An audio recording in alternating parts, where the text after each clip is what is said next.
Salut Julien. Salut François, salut à tous. Très bonne idée. Salut Julien. Un peu cher, mais bon, on sait ce qu'on a quand même avec Julien Laurence là. On sait qu'on a de la qualité. Ça va Julien? Ça va super et toi? Je Très à tout le bien. monde, hein. Merry Christmas. Bah oui, Merry Christmas, Ouais. évidemment. Merry Christmas. Julien qui est celui qui travaille le plus dans l'équipe pendant cette période, évidemment, parce que le foot anglais ne s'arrête jamais. 18e journée aujourd'hui. Alors, on va parler de la défaite de Chelsea, de la défaite de Manchester United contre Wolverhampton, de la défaite aussi de Tottenham contre cette surprenante équipe de Nottingham. On va pouvoir parler de tout ça et s'étendre un petit peu avec toi. Mais d'abord, on va commencer, Julien, par Manchester City. Toujours en difficulté. Match nul face à Everton, un but partout, après avoir pourtant marqué le premier but grâce à Bernardo Silva. Égalisation, tiens, de l'ancien Marseillais Iliman Ndiaye. Très joli but d'ailleurs de Ndiaye. Ouais. Et Haaland qui rate un penalty. Alors ça, c'est assez incroyable. Comme s'il y avait vraiment une malédiction sur cette équipe. Ça fait 5 matchs sans victoire, toutes compétitions confondues.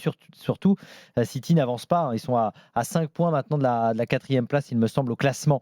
Quand on regarde le match, on a l'impression quand même que c'est une malédiction, que ça va forcément tourner un jour. Qu'est-ce que tu as pensé, toi, Julien, quand tu as vu ce match? Ouais, on se disait que c'était peut-être le match là où les choses allaient enfin pouvoir tourner pour City, qu'on allait peut-être retrouver, peut-être pas l'équipe de City du début de saison ou de la saison dernière, mais au moins une équipe qui lui ressemblait un petit peu. Il y a quand même des joueurs de talent. Quand tu vois le 11 titulaire aujourd'hui, je sais qu'il y a eu des blessures, je sais qu'il y a des joueurs qui sont pas en grande forme, comme Haaland, comme Foden, etc. Mais sur le papier, en tout cas, ça reste quand même beaucoup de talent.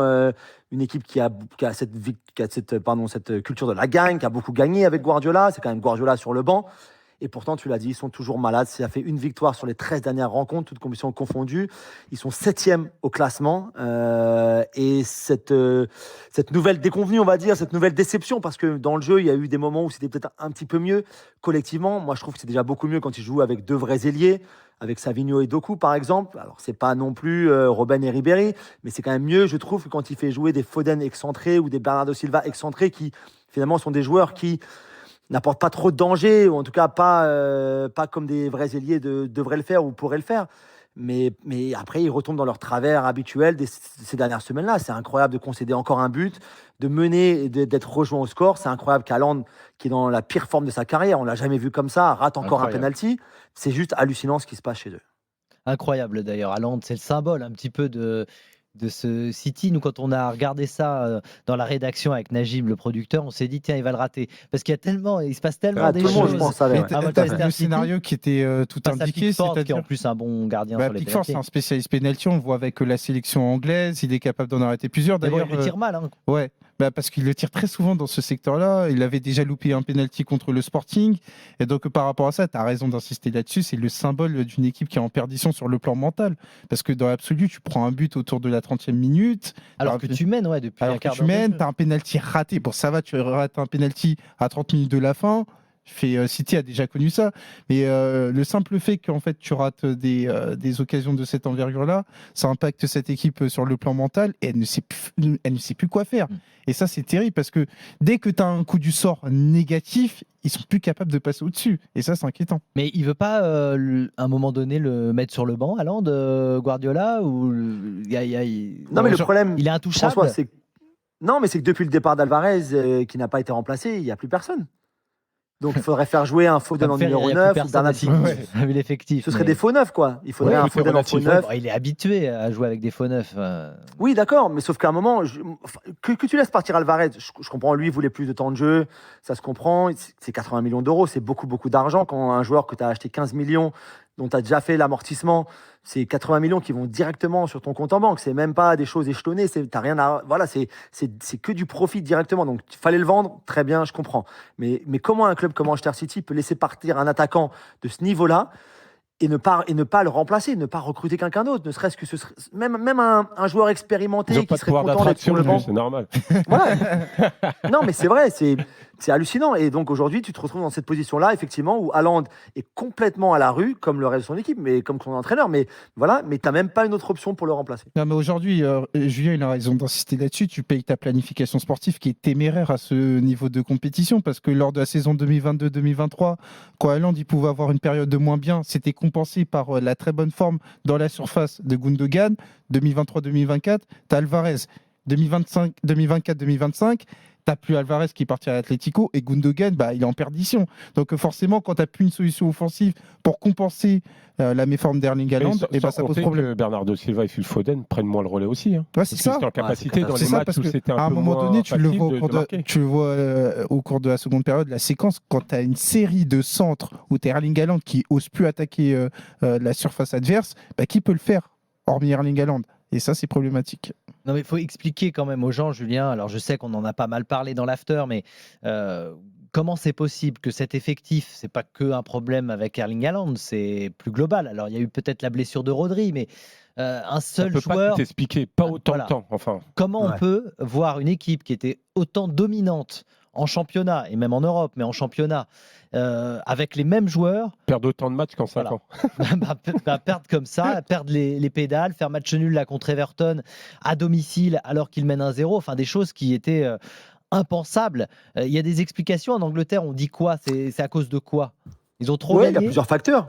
Non, alors il y a plusieurs facteurs. Alors il y a le facteur,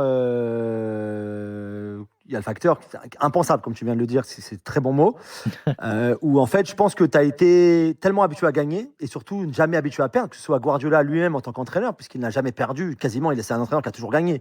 Il doit afficher, j'ai pas regardé, mais ça doit avant cette mauvaise période-là, il devait être à 70% de victoire. Ça n'arrive jamais à personne. C'est extraordinaire en soi. Donc que lui commence à perdre. Il est perdu parce que c'est quelque chose qu'il ne connaît pas. Il n'a pas les clés. Un sentiment qu'il ne connaît pas. Exactement. Mais si vous vous rappelez bien, la dernière saison de Klopp à Dortmund, c'est exactement la même chose. Ils sont derniers à la trêve. Ils ont une saison complètement galère où lui n'avait jamais su trouver les solutions. Lui qui avait perdu un petit peu à Mayence, mais surtout depuis son arrivée à Dortmund, qui n'avait jamais vraiment perdu. Lui était complètement perdu de perdre autant à ce moment-là. C'est la même chose qui arrive à Guardiola. Après, il y a la blessure de Rodri, bien sûr, parce que tout commence vraiment, même s'il n'avait pas commencé le début de la saison, quand il se fait... les croisés, il y a d'autres blessures qui ont beaucoup compté, notamment défensivement, ça c'est sûr, il faut le reconnaître, il n'y a aucun problème là-dessus. Il y a une vraie perte d'intensité dans les joueurs qui sont encore là dans l'effectif. C'est une équipe qui a toujours marché, qui a toujours fonctionné à l'intensité, à la perte du ballon, dans la récupération, dans les courses, même avec ballon, c'est toujours une équipe qui avait besoin de cette intensité-là. Là, elle n'existe plus. Elle étouffait ses adversaires à l'époque. Oui, tout à fait, tu as raison. Elton vient aussi de le dire sur la construction de cet effectif-là, qui est complètement ridicule. Que seulement Savigno soit arrivé en vrai transfert et après Gundogan gratuit. Gundogan, c'est son grand-père qui joue. Me dis pas qu'au départ de la saison, tu t'es dit que c'était un effectif qui était suffisant. Tu vois que c'était satisfaisant, finalement. Ensuite, tu as les grandes stars ou les grands noms qui ne sont pas au niveau actuellement. Donc, Haaland, Bernardo Silva, Foden, De Bruyne, n'en parlons même pas, parce qu'ils sont complètement à la rue. Et je pense que tout ça mis ensemble, plus la perte de confiance, parce que finalement, tu poses une question aussi sur le leadership dans cette équipe-là. Même un leader comme un Ruben Dias, par exemple, ou comme un Ederson, comme un De Bruyne, ont vraiment l'impression d'être complètement perdus aussi. Et quand tu es autant perdu, quand tes leaders sont pas là, répondent pas présents, je pense que collectivement, comme club, c'est difficile. Après, il y a en plus le fameux procès, on va l'appeler comme ça, le procès du siècle avec la Première Ligue, qui, je pense, même involontairement ou indirectement, pèse. Ouais, je pense que ça pèse beaucoup, Greg. Ouais. Je pense que ça pèse, peut-être pas forcément les joueurs directement, mais on en parle énormément en Angleterre, on en a beaucoup parlé. Il y a le départ de Txiki Begiristain qui l'annonce dès le mois de septembre ou octobre pour la fin de saison, ce qui en soi est assez bizarre. Même si Guardiola a prolongé donc au mois de novembre, c'est vrai qu'il y a eu une période un petit peu de flou qui, je pense, n'a pas aidé non plus l'équipe à faire des bonnes performances. Oui, après, moi, je ne sais pas si Savigno, c'est vraiment du même niveau qu'un Mahrez. Doku, j'ai trouvé très bon, effectivement, avec Rennes, mais est-ce que il fait des fois des différences incroyables? Ça ressemble plus à des genres de compléments. Non, c'était beaucoup plus dans une logique de post-formation parce que Savigno, il avait une saison de très bonne qualité avec Girona. Doku, on savait qu'il y avait des débats du côté de Rennes. On n'est pas sur un Leroy Sané qui arrive avec son passage du côté de Schalke, Riyad Mahrez qui arrive en la qualité de meilleur joueur de PL 2 ans avant. Donc forcément, les standards, ils ont baissé. Et puis les gardiens, faut m'expliquer la gestion des gardiens. Ederson, moi je ne sais pas si le gardien actuel, Ortega est meilleur qu'Ederson. Enfin, j'arrive pas à voir vraiment une différence d'ailleurs de niveau entre les deux. Je sais pas, Julien, si c'est pas un souci très bizarre, aussi. C'est pas non plus les meilleurs gardiens d'Angleterre, hein, en tout cas. Non, c'est vrai. Alors t'en fais en plus en le sortant comme ça de l'équipe, t'en fais un petit peu le bouc émissaire, ouais. Ouais, le bouc émissaire, voilà, le scapegoat, comme disent les Anglais. Mais c'est vrai, c'est ça. Hein. Je sais pas trop quoi faire. Je suis Guardiola, je sais pas trop quoi faire. Je suis pas habitué à la défaite comme ça. Je vais sortir toi. Petite question. Est-ce que le fait de régénérer peut-être un joueur par ligne pourrait faire du bien à cette équipe? Oui, je pense que tu as raison quand même. Mais je pense qu'ils auraient dû le faire l'été dernier. Alors on a pensé qu'il l'avait pas fait, à part Savigno et Gundogan gratuit, qu'il l'avait pas fait parce que il y avait ce procès du siècle avec la Première Ligue, que l'avenir était un petit peu, on va dire, incertain entre guillemets ou brumeux peut-être, ou qu'il n'y avait pas d'argent. Et là, ils ont annoncé comme tous les clubs anglais, ils ont annoncé leur compte, quoi. Ils ont dévoilé leur compte. Et on a vu qu'il y avait beaucoup d'argent dans la banque à Manchester City. Il y avait beaucoup d'argent sur les comptes. Et qui donc ils auraient pu dépenser l'été dernier, par exemple. Alors est-ce que c'était le fait que est-ce que tu peux aller chercher un Bruno Guimaraes, par exemple, l'été dernier, à Newcastle, en payant entre 80 et 90 millions d'euros, sans savoir si 6 mois plus tard, tu serais peut-être en Championship ou relégué à cause de ce procès du siècle. Voilà, il y a cet avenir-là qui mettait peut-être les choses entre... Ouais, t'as l'épée de Damoclès. Voilà, entre guillemets, mais tu as quand même de l'argent. Et là, en janvier, ils sont obligés de recruter. Tu te rends compte, s'ils ne se qualifient pas pour une Coupe européenne, s'ils finissent même pas pour la Conference League, ou même s'ils se qualifient pour la Conference League ou l'Europa League, c'est une humiliation totale. Donc là, je pense qu'en janvier... Il faut chercher la 4e place, là. Ouais, donc je pense qu'en janvier, ils vont investir en janvier, je pense. Ils vont aller chercher un milieu de terrain, que ce soit un Zubimendi, un Bruno Guimaraes, quelqu'un comme ça, parce qu'ils en ont vraiment besoin. Au milieu, aujourd'hui, Rico Lewis et Kovacic, je suis désolé, mais à un moment, Kovacic, bon, on sait en quoi il est fort pour casser les lignes, pour porter le ballon vers l'avant. Très bien. Rico Lewis, pour moi, il a été très bon à ses débuts, dans une équipe qui fonctionnait à merveille, qui tournait très très bien. Je pense que c'est quelqu'un qui a un certain talent technique, mais qui n'a pas le niveau aujourd'hui dans une équipe comme ça en perdition. Défensivement, c'est dur, parce que sur l'action du but d'Iliman Ndiaye, c'est pas possible. C'est pas possible. Ah, complètement. Mais c'est pas la première fois, Elton, non plus. Hein. Ouais. Alors, le prochain match, ça sera Leicester, d'ailleurs, pour cette équipe de Manchester City. On va suivre ça, évidemment, avec toi, Julien. Il y a beaucoup de choses à dire sur l'Angleterre. Il y a pas mal de gens, d'ailleurs, qui veulent qu'on parle aussi de Nottingham Forest, avec Matt Sells dans les buts. Oui. D'ailleurs, l'ancien gardien de Strasbourg. Le frère de Gilbert. Voilà, exactement, qui a fait une grosse partie encore aujourd'hui. On va en parler de tout ça, avec également la défaite de Manchester United, la défaite de Chelsea de Buzyn face à Fulham. On reste avec Julien, Laurence, et on revient tout de suite dans l'After. À tout de suite. RMC jusqu'à minuit. L'After Foot.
RMC. L'After Foot. François Pinet.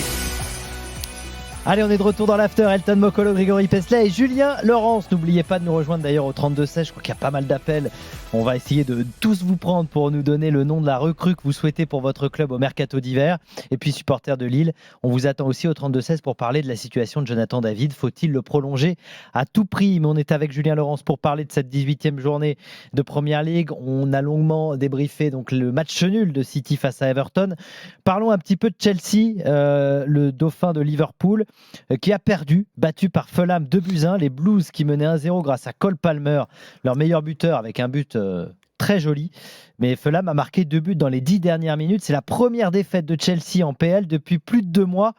Et c'est vrai qu'on est un peu surpris de voir Chelsea tomber à domicile face à Fulham. Est-ce que toi, tu es surpris aussi, Julien? Ouais, je suis surpris aussi. Je suis d'accord avec toi. C'est un gros faux pas. Peut-être qu'on n'attendait pas, même si c'est une équipe qui est encore très jeune. On l'a souvent dit. C'est pour ça que Maresca se refuse depuis le début de la saison à dire qu'ils sont des candidats au titre, qui font partie de cette course au titre. Même si, pour moi, en tout cas jusqu'à aujourd'hui ou jusqu'à ce Boxing Day-là, voire même le week-end dernier, ils en faisaient quand même partie. Et le match nul 0-0 contre Everton le week-end dernier, dans des conditions un peu particulières, météo notamment.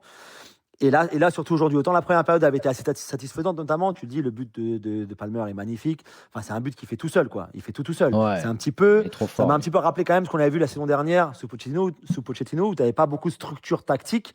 C'était simplement donner le ballon à Palmer et vu le magicien qu'il est, il va faire la différence tout seul et c'est ce qu'il avait fait la saison dernière. Cette saison, on a une bien meilleure structure. Tactiquement, c'est bien mieux avec Maresca que c'était avec Pochettino. Mais ce premier but-là, il le doit qu'à Cole Palmer tout seul et lui tout seul et son talent tout seul.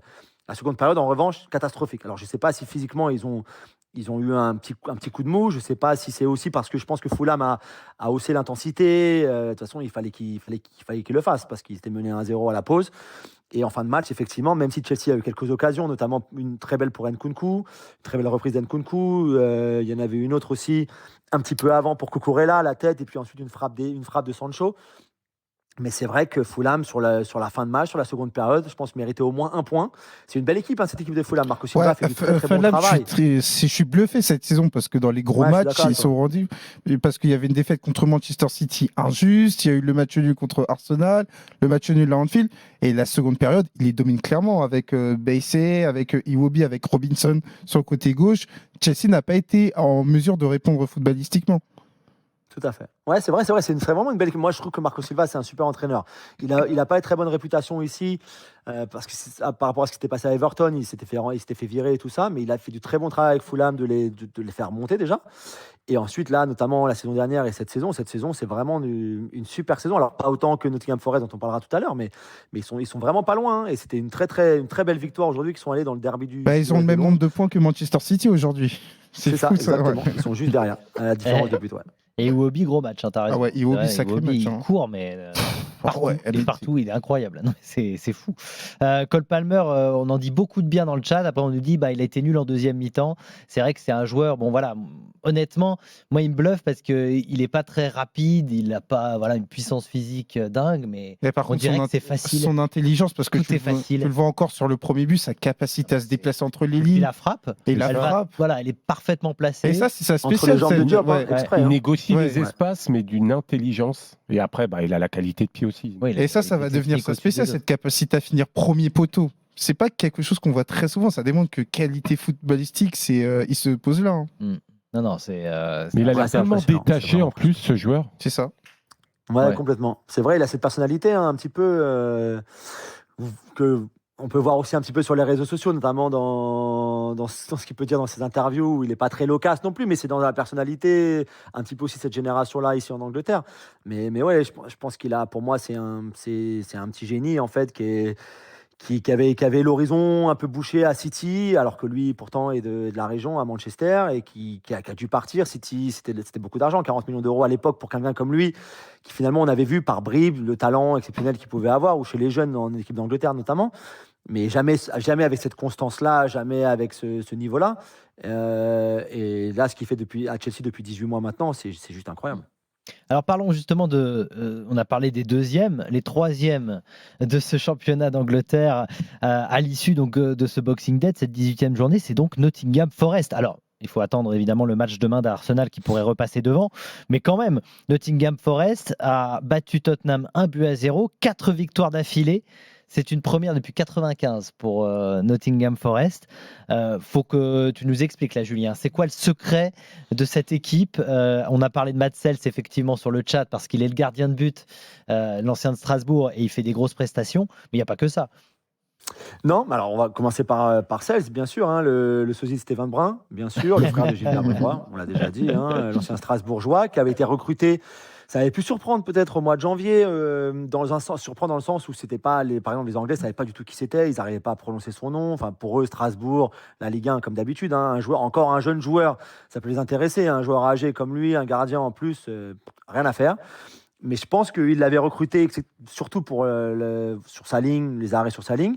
Ils ont fait de cette équipe de Nottingham Forest une forteresse défensive, on va dire, très souvent. Alors il y a eu des matchs où ils n'étaient pas du tout au niveau, comme la défaite contre Arsenal, par exemple, 3-0, la défaite à City, où ils perdent au final 3-0, mais à 1-0 après le but de City, ils ont 2 grosses occasions pour venir dans le match. Donc ça ne reflétait pas complètement la physionomie de la rencontre. Mais Murillo, Milinkovic en défense centrale, c'est une des meilleures paires de centraux pour moi en Europe. Il n'y a aucun doute là-dessus. D'être allé chercher Milinkovic à la Fiorentina l'été dernier, un coup de maître de la part de Forest. Et Murillo, il était moins bien. 2 saisons. Parce qu'il y a 2-3 ans, il était encore plus fort, Milinkovic. C'est vrai, Greg, toi tu l'as beaucoup vu, je suis d'accord avec toi. Mais si tu veux, je pense que la saison dernière de moins bien n'était peut-être pas forcément une indication de son niveau à lui. Ouais, c'était l'année de trop là-bas, je pense. Ouais, je suis d'accord avec toi. Mais Murillo, c'est très très bon. Pour moi, c'est un gaucher qui est très très fort, vraiment. Alors même s'il a une carrure un peu costaud, c'est vrai qu'il est costaud, mais pour moi, ce sera un très grand défenseur central dans les années qui vont venir là. Et puis après, ils ont offensivement Chris Wood, leur avant-centre néo-zélandais, qui a marché sur l'eau pendant les 3 premiers mois de la saison. Là, ça va un petit peu moins bien. Cette histoire est dingue. 33 ans, Chris Wood. Ça a été un joueur qui a fait beaucoup de clubs, qui était notamment à Burnley, que Newcastle est allé chercher à l'époque où les Saoudiens ont acheté le club en fait pour enlever à Burnley leur meilleur joueur pour pouvoir rester. Et ça avait plutôt bien fonctionné, même s'il n'avait pas marqué beaucoup de buts. Et puis après, il est allé à Forest sans qu'on sache trop vraiment à quoi s'attendre. Il a fait plutôt une bonne saison la saison dernière. Et puis là, un début de saison extraordinaire. On avait dit que c'était Ronaldo, le Brésilien, à des moments. Et puis ils ont des ailiers qui vont très vite. Et pour moi, le joueur qui rend cette équipe encore plus forte, c'est Morgan Gibbs-White. Ah ouais, c'est le numéro 10 extraordinaire. Ah ouais. C'est un joueur, Elton, qui a un vrai joueur anglais dans le fighting spirit, mais qui a en plus une technique qui est au-dessus de la moyenne pour un joueur anglais, mais qui se bat partout, qui court partout, qui n'arrête pas. Toute la rencontre, c'est une pile Duracell, le gars, et en plus, c'est très fort techniquement, quoi. Donc voilà, c'est cette mosaïque un petit peu qui fait leur force. C'est aussi beaucoup de joueurs qui avaient des choses à prouver. Hudson-Odoi, Elanga, Wood, Gibbs-White. Mais ça peut durer ça. Ça peut durer, tu penses? Oui, je pense que ça peut durer. Alors, il y a un moment, je ne sais pas s'ils finiront dans le top 4 ou top 5. À mon avis, leur place sur une saison pareille, c'est entre 6 et 8, on va dire. Ouais, parce qu'il faut un effectif de qualité pour durer quand même en première ligue. Ouais, je pense. Et puis, tu vois, il y a des matchs quand même où c'est à Arsenal, par exemple, ils sont complètement battus. Il n'y a même pas photo. Donc, il y a des matchs aussi où tu vois des adversaires qui sont meilleurs qu'eux. Mais pour moi, Nuno, et pourtant Nuno, on l'a critiqué quand il était à Tottenham notamment, c'était pas du tout, c'était pas notre kiff du tout. Mais là, il faut reconnaître qu'il fait un travail fantastique et qu'il a su maximiser le plus possible les forces de cette équipe et minimiser ses faiblesses. Et là, pour l'instant, en tout cas, c'est une saison de rêve pour eux. Et de toute façon, on le sait avec Nuno, la clé, ça va être l'assise défensive. C'est comme ça qu'il avait fait ses premières armes du côté de Valence, où ils vont chercher la Ligue des Champions. Parce que tu avais une charnière Otamendi-Mustafi qui prenait très peu de buts.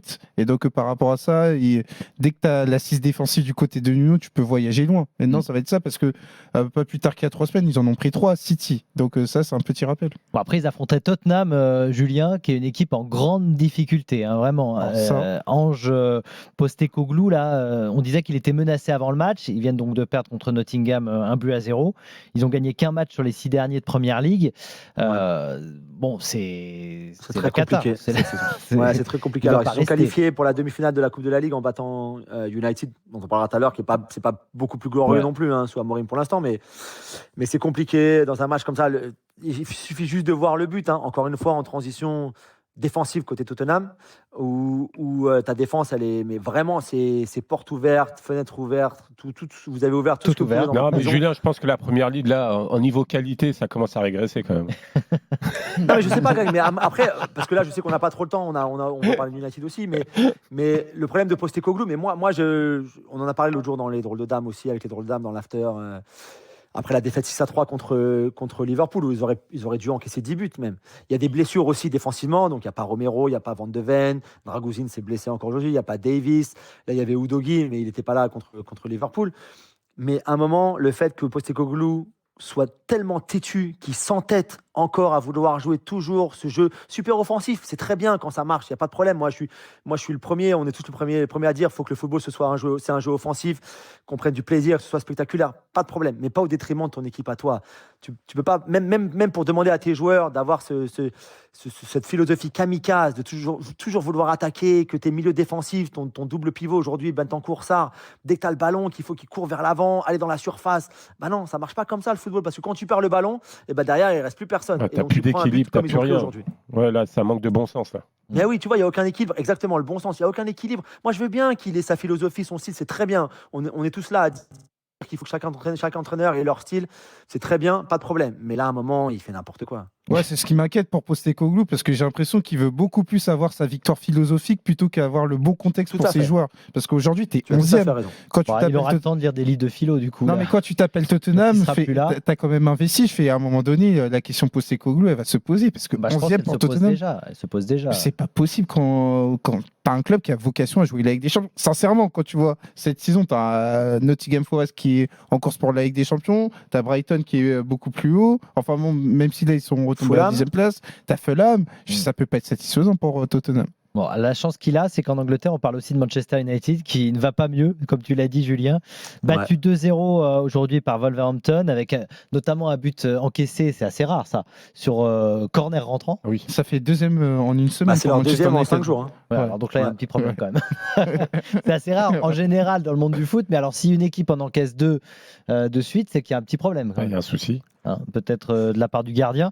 Il y a un problème aussi pour Bruno Fernandes. On nous dit sur l'appli RMC, il faut absolument dire à Julien Laurence d'évoquer Bruno Fernandes qui a pris un carton rouge. C'est Aziz Ozivic qui nous dit il faut arrêter avec ce soi-disant génie Bruno Fernandes qui a pris un carton rouge et qui a précipité aussi la chute de ses coéquipiers.